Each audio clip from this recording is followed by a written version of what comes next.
Leçon numéro 7, la pierre de Rosette de l'innovation. Le constat, il est universel. Dans toutes les entreprises, on a une difficulté majeure de dialogue entre les personnes qui managent et les personnes qui sont sur le terrain en train d'innover. Ce manque de dialogue, il est profond, il est dû au fait que la manière de raisonner d'un manager, l'optimisation, etc., et la manière de raisonner d'une personne innovatrice, la curiosité, etc., sont profondément incompatibles. Prenons l'exemple de la première étape du processus d'innovation. Je vous ai dit, il faut faire attention à des détails, à des choses sans importance, sans noblesse, ignoble, c'est le terme que j'ai employé. Eh bien, pour un manager, c'est une perte de temps. Donc, vous voyez comment ces deux choses sont incompatibles. Il en existe une autre, par exemple, quand on en vient à l'étape de l'idée clé. L'idée clé est toujours provocante, on va le voir.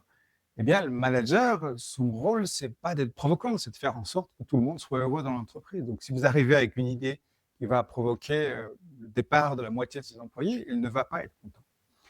Ces exemples-là sont légion. Il y a une incompatibilité fondamentale entre la pensée managériale et la pensée innovatrice. On va le voir, d'où elle vient, cette incompatibilité, mais pour l'instant, contentons-nous de la constater. Et l'enjeu, c'est quoi? C'est que si la personne manager et la personne innovatrice n'arrivent pas à dialoguer, eh bien, lorsqu'il va s'agir de prendre une décision, c'est toujours la personne qui a le pouvoir dans l'entreprise qui va prendre cette décision, et la personne qui a le pouvoir dans l'entreprise, c'est le manager. Conclusion, il va choisir le statu quo. Il ne va pas privilégier l'innovation. Et c'est pour ça, en tout cas, c'est une des raisons principales pourquoi la plupart des entreprises échouent à innover. Parce qu'il y a un problème de dialogue entre le manager et la personne innovatrice. Pour adresser ce problème, on a créé un outil qui s'appelle la pierre de Rosette. La pierre de Rosette, vous savez, c'est cette pierre qui a permis de traduire les hiéroglyphes égyptiens anciens en notre langue. Donc, c'est un outil de traduction, c'est un outil de dialogue entre deux personnes, entre des managers et puis des personnes innovatrices. Pour vous expliquer comment ça fonctionne, il faut que je passe par expliciter qu'est-ce que c'est qu'une observation clé, qu'une idée clé, qu'un objet clé. Je vous reviens avec un panneau. Ici, je vous présente le panneau des attributs de l'observation clé. L'observation clé, c'est une observation, mais ce n'est pas n'importe quelle observation. Elle a des caractéristiques bien précises qu'on appelle des attributs dans notre innovation comme science. Première caractéristique, premier attribut, c'est un détail.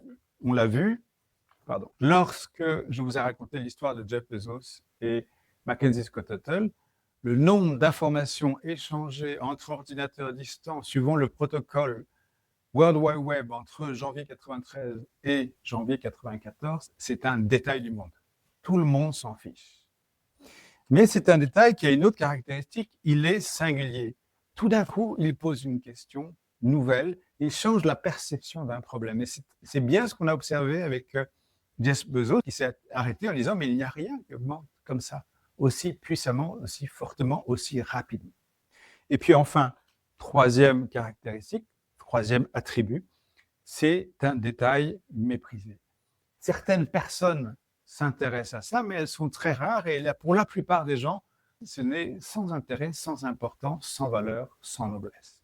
Donc voilà, une observation clé, ce n'est pas n'importe quelle observation, c'est une observation qui a trois caractéristiques, trois attributs. L'attribut 1, c'est un détail, l'attribut 2, singulier, il pose une question nouvelle, l'attribut 3, il est méprisé, il fait partie de l'underground. Je reviens avec un deuxième panneau pour l'idée clé. De la même manière qu'une observation clé n'était pas n'importe quelle observation, une idée clé n'est pas n'importe quelle idée. Elle a 4 caractéristiques qu'on appelle des attributs ici encore. Voici le tableau des attributs d'une idée clé. Premier attribut, elle est liée à l'observation clé. C'est le fameux phénomène d'accrochage que j'ai mentionné. L'idée clé est liée à l'observation clé. Deuxième caractéristique, elle est vivante. Vivante, ça veut dire 3 choses au premier abord. Ça veut dire d'abord qu'elle est rémanente, elle reste dans la tête, dans l'esprit de la personne innovatrice. Elle revient régulièrement sous une forme. Et puis, comme elle revient sous une forme, elle évolue. Elle évolue en permanence. C'est une deuxième caractéristique d'une idée vivante. Elle évolue en permanence, elle se renouvelle, elle change quasiment d'un jour à l'autre. Et puis la troisième caractéristique, c'est qu'elle est floue. Et on l'a bien vu sur l'histoire d'Amazon. Lorsque Jeff Bezos nous raconte « Je ne savais pas si tout cela était incroyablement optimiste ou désespérément pathétique », il est en train de nous parler de ce flou dans lequel ils étaient à ce moment-là, juste avant de sortir le site web. Ils ne savaient pas si cette idée était bonne ou mauvaise. Et ça, c'est très important.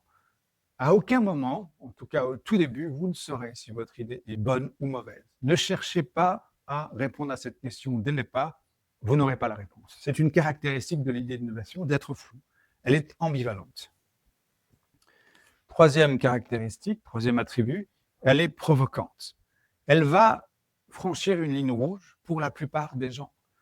Voilà, exactement comme le magasin universel d'Amazon, mais dans toutes les histoires d'innovation, on a cette dimension de provocation. Et puis enfin, quatrième attribut, quatrième caractéristique, elle est ubiquiste. Ici, j'en ai parlé quand je vous ai parlé du mythe de l'originalité, donc je ne vais pas revenir là-dessus. Une idée clé n'est pas n'importe quelle idée d'innovation, c'est une idée qui est premièrement liée à l'observation clé, deuxièmement vivante, troisièmement provocante, quatrièmement ubiquiste. Je vous reviens avec un panneau sur l'objet clé. Un objet clé, ce n'est pas n'importe quel objet. Je vous rappelle que le mot objet qu'ils utilisent, c'est la réalité tangible de ce que font les personnes innovatrices. Donc, dans le cas de l'entrepreneuriat, c'est une entreprise, c'est une start-up. Dans le cas de recherche scientifique, par exemple, c'est un article ou une conférence ou un livre. Dans le cas d'un art, c'est une œuvre, une performance, peu importe. Cet objet clé a 4 caractéristiques. Première caractéristique, il prouve la possibilité de réaliser les clés. Et oui, à un moment, il va bien falloir transformer cette idée clé en une réalité qui fonctionne. C'est le site, dans le cas d'Amazon, tel qu'il sort le 16 juillet 1995. Deuxième caractéristique, il rend obsolète la réalité antérieure. Et non seulement il rend obsolète la réalité intérieure, mais il va rendre obsolète les gens dont les compétences correspondaient à la réalité antérieure. Et c'est très important parce que ça veut dire qu'à partir de ce moment-là, vous allez vous faire des ennemis. 80% des gens vont être contre vous, j'ai déjà mentionné ce chiffre. Vous allez être détesté pour cette idée clé. Troisième caractéristique, elle est domestiquée. Domestiquée, ça veut dire qu'elle est rendue familière. Au départ, toute invention, toute idée clé est un monstre. Un monstre, c'est quelque chose qui n'a pas d'apparence connue et qui a des pouvoirs prodigieux. C'est précisément ce que fait une innovation au tout début. Mais le problème, c'est que face à un monstre, le réflexe des gens, c'est de fuir. Donc, votre travail en tant que personne innovatrice, ça consiste à camoufler ce monstre en quelque chose de familier. C'est ce que j'ai appelé revenir à l'intérieur de la boîte quand j'ai parlé du mythe sortir de la boîte. Et puis enfin, dernière caractéristique, elle est écosystémisée. Écosystémisée, ça veut dire qu'elle interagit avec d'autres objets dans l'écosystème. En l'occurrence, dans le cas d'Amazon, vous l'avez vu, c'est lorsque ils ont mis en place le processus d'affiliation. Tout d'un coup, d'autres sites, d'autres blogs, d'autres personnes qui parlaient littérature étaient en lien avec Amazon immédiatement. Donc voilà, l'objet clé, ce n'est pas n'importe quel objet, ce n'est pas n'importe quelle réalisation, elle a 4 caractéristiques que je viens vous décrire. Je vous passe à la pierre de Rosette maintenant que vous savez à peu près à quoi ça ressemble, une observation clé, une idée clé, un objet clé. Ici, j'ai donc repris les 3 caractéristiques de l'observation clé, les 4 caractéristiques de l'idée clé et les 4 caractéristiques de l'objet clé. Et maintenant, je vous décris ça comme étant la pierre de Rosette, c'est-à-dire ce tableau, cette matrice qui permet le dialogue entre les personnes managers, les personnes qui décident dans les entreprises, et puis les personnes innovatrices. Je vais vous donner 2 exemples pour vous montrer comment ça marche. Une personne innovatrice va voir son manager en lui disant, ben voilà, j'ai une idée, je voudrais que tu me donnes de l'argent pour la réaliser. Et donc là, on peut se mettre ensemble, en face de ce tableau, et se poser la question, d'abord, est-ce que cette idée, elle est provocante? Bah, oui, elle est provocante, ça marche. Est-ce qu'elle est vivante? Oui, ça marche. Elle est vivante aussi. Est-ce qu'elle est ubiquiste? Est-ce qu'il y a d'autres gens qui ont la même idée au même moment? Oui, elle est ubiquiste.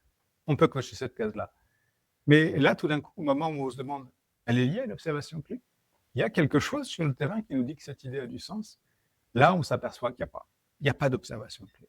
Et s'il n'y a pas d'observation clé, vous n'avez aucune chance d'avoir une innovation.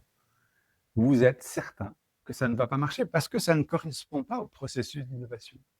Et entre parenthèses, c'est exactement ce qui s'est passé avec le Segway. Je l'analyse longuement dans un chapitre du livre qui s'appelle Innovation comme science. Vous voyez comme le nez au milieu de la figure qu'il n'y a pas d'observation clé. S'il n'y a pas d'observation clé, ça ne peut pas être une innovation. Ça va échouer. Et c'est bien ce qu'on a observé. Les gens ont dépensé 400 millions de dollars alors qu'ils auraient pu tout de suite voir qu'il manquait un truc majeur qui s'appelle une observation clé dans ce cas. Voilà un premier exemple de dialogue qui est permis entre les intelligences du manager et les intelligences de la personne innovatrice. Deuxième exemple, on est dans une situation où la personne manager et la personne innovatrice dialoguent autour d'une proposition de projet d'innovation. Et puis, ils utilisent la matrice, la pierre de Rosette, la matrice dans laquelle il y a toutes les caractéristiques du projet. Donc, première question, est-ce qu'il y a une observation clé? Oui, il y a une observation clé. C'est bien un détail. C'est bien un détail singulier. Et puis, c'est bien un détail méprisé. Donc, ça marche. On coche la première colonne. Deuxième colonne, oui, l'idée, elle est bien reliée à l'observation clé. Donc, ça marche. Non seulement elle est reliée à l'observation clé, mais elle est effectivement vivante et puis elle est provocante. Est-ce qu'elle est ubiquiste? Et là, on s'aperçoit tout de suite qu'il y a un problème. La personne innovatrice est la seule à avoir l'idée. Et si elle est la seule à avoir l'idée, elle est en danger, vous le savez. Vous êtes en danger de faire quelque chose qui sera un white elephant, c'est-à-dire quelque chose qui sera peut-être très utile dans un siècle, mais qui pour l'instant n'est pas dans l'air du temps. Et s'il n'est pas dans l'air du temps, il ne va pas diffuser. Et vous voyez comment très simplement, vous pouvez vous dire, là, il y a un problème. Soit tu me trouves des éléments qui me laissent penser en tant que manager qu'il y a d'autres gens qui sont en train de travailler sur ce sujet-là. Vous allez sortir dans la rue en tant que personne créatrice, vous allez observer ce qui se passe, vous allez voir si vous trouvez des éléments. Est-ce qu'il y a d'autres gens qui pensent à ça en même temps? Ou si vous n'en trouvez pas, vous arrêtez le projet parce que vous savez qu'il ne va pas diffuser. Donc vous voyez comment cette matrice, cette pierre de Rosette, comme on l'appelle, permet le dialogue entre les personnes managers, celles qui décident en haut de la boîte, et puis celles qui sont créatrices, qui sont en train de réaliser le processus d'innovation, pour s'accorder sur un certain nombre de choses minimum qui sont nécessaires pour valider ou non chacune des étapes du processus d'innovation. Et vous voyez comment, avec un outil aussi simple, mais en même temps aussi profond, parce qu'il s'enracine dans la vérité même du processus d'innovation, vous allez pouvoir augmenter énormément votre capacité à financer des projets d'innovation qui vont marcher plutôt que des projets d'innovation qui ne vont jamais marcher. À très bientôt pour une autre leçon.